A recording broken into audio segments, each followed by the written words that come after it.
그래서 이제 보통 이렇게 세로로 잘라놓은 그림들이 많이 보이거든요. 이걸 우리가 뭐라고 부르냐면은 지질주상도라고 불러요. 지질주상도. 이 지질주상도는 각각의 지층이 지역이 다 다른 곳에 있는 거야. 그래서 이 다른 곳에 있는 지층들을 해석을 해서 하나의 지층으로 완성하는 게 지질주상도의 목적이에요. 그래서 왼쪽에 있는 것들은 이제 건층이라고 해서 열쇠층으로 찾아내는 거고, 암상에 의한 대비고, 오른쪽에 있는 것들은 이렇게 화석에 선을 그어서 찾아내는 방법이에요. 그랬을 때 이 건층에 의해서 찾아내는 방법에서 열쇠층에 해당하는 건 응해암층하고 석탄층이 있어요. 건은 마를 건자가 아니라 열쇠 건자야. 건층이라는 거는 열쇠가 되는 층인 거야. 왜냐하면은 석탄층이 있다는 얘기는 요 지질 시대에 고사리와 같은 양치 식물이 있었다는 얘기가 되는 거고, 응해암층이 있었다는 얘기는 이 지질 시대에 화산 폭발이 있었다는 대표적인 사례이기 때문에, 응해암이 있었다는 얘기는 그 지역에 화산 활동이 있었다는 건 확실한, 빼도 박도 못하는 증거이기 때문에 응해암층하고 석탄층이 열쇠층이 되는 거야. 이렇게 하는 거예요. 아까 지질주상도가 있었잖아요. 그래서 A 지역의 지질주상도, B 지역의 지질주상도, C 지역의 지질주상도가 있으면 각각의 지역에서 이렇게 화석이라든지 아니면은 열쇠층을 찾아내서 걔네를 연결해가지고 예를 들어가지고 가장 오래전에 쌓인 거하고 최근에 쌓인 걸 찾아낸 다음에 얘네들을 다 복합적으로 해서 이렇게 완성된 지질주상도 하나 만드는 거야. 그래서 한번 해보면 이렇게 하는 겁니다. 자, 예를 들면은 왼쪽에 있는 걸 가지고 한번 해보면 석탄층이 여기 깔려 있으면은 석탄층 밑에 있는 것들은 예전에 쌓인 거겠지. 그럼 얘랑은 다 동일한데 얘가 요 그림 밑에 또 있단 말이야. 그러면 얘를 번호 1번으로 넣으시면 돼요. 그럼 그 위에 쌓인 이 색깔이 2번이 되겠지. 그러면 똑같은 색깔에 다 2번을 넣으시면 돼요. 그리고 나서 석탄층이 존재하고 그 위에 2번하고 똑같은 층이 있죠. 그러면 그거를 3번이라고 넣으시면 돼요. 그리고 그 위에 있는 층은 4번이라고 넣고요. 그 위에 있는 층은 5번이라고 넣으시면 돼요. 자, 그 다음에 보시면은요, 5번 다음에 초록색이 있기도 하지만 뭐 이런 색깔이 있겠지. 이 초록색을 이렇게 연결하다 보면은 초록색 밑에 이렇게 점선으로 되어 있는 것도 있어.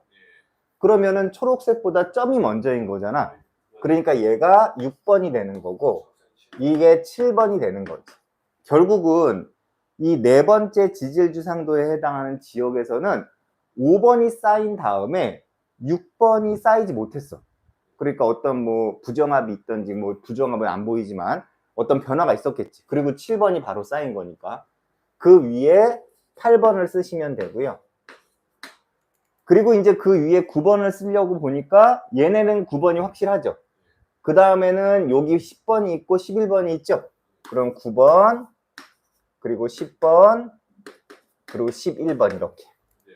그러면 지금 선생님이 순서대로 A, B, C, D 지역이라고 했을 때 이 중에서 가장 먼저 지층이 쌓이기 시작한 지역은 C 지역이야.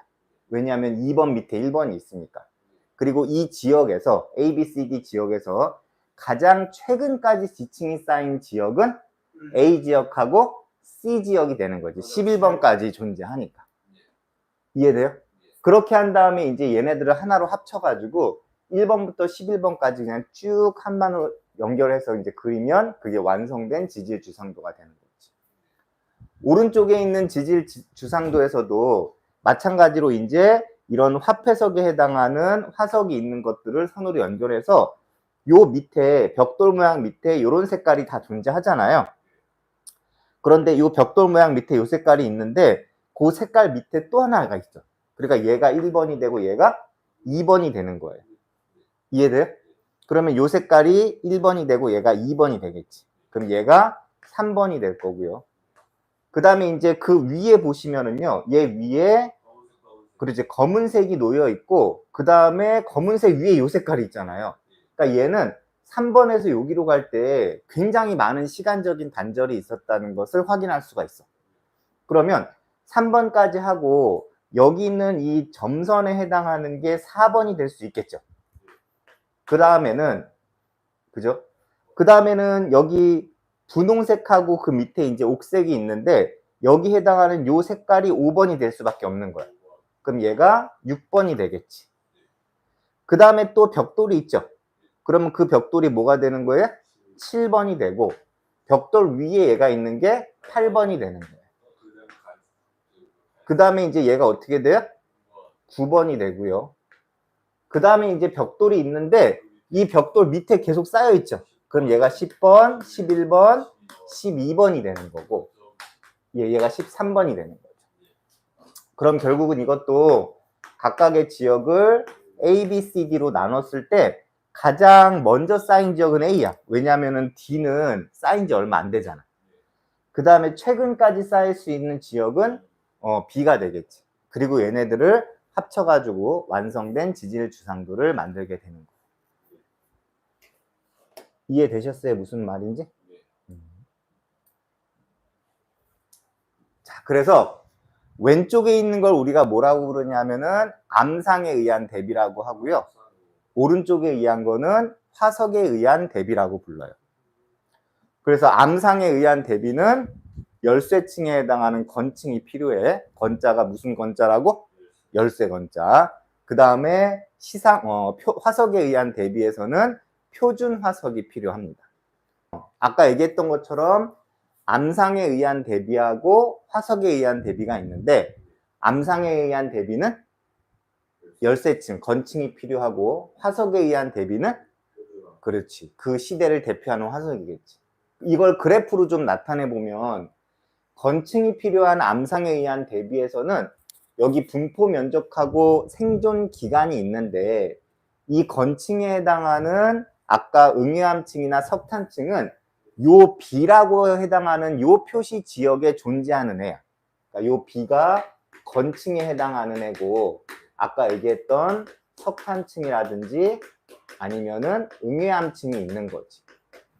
그럼 얘네들은 당연히 분포 면적이 어때야 돼? 굉장히 넓어야 되고 그리고 딱 그 시대에만 있었어야 되는 거야. 화석에 의한 대비에서 표준 화석은 얘가 필요한 거죠. 그러니까 분포 면적은 넓어야 되고 생존 기간이 딱 그 시대만 있어야 된다는 거지.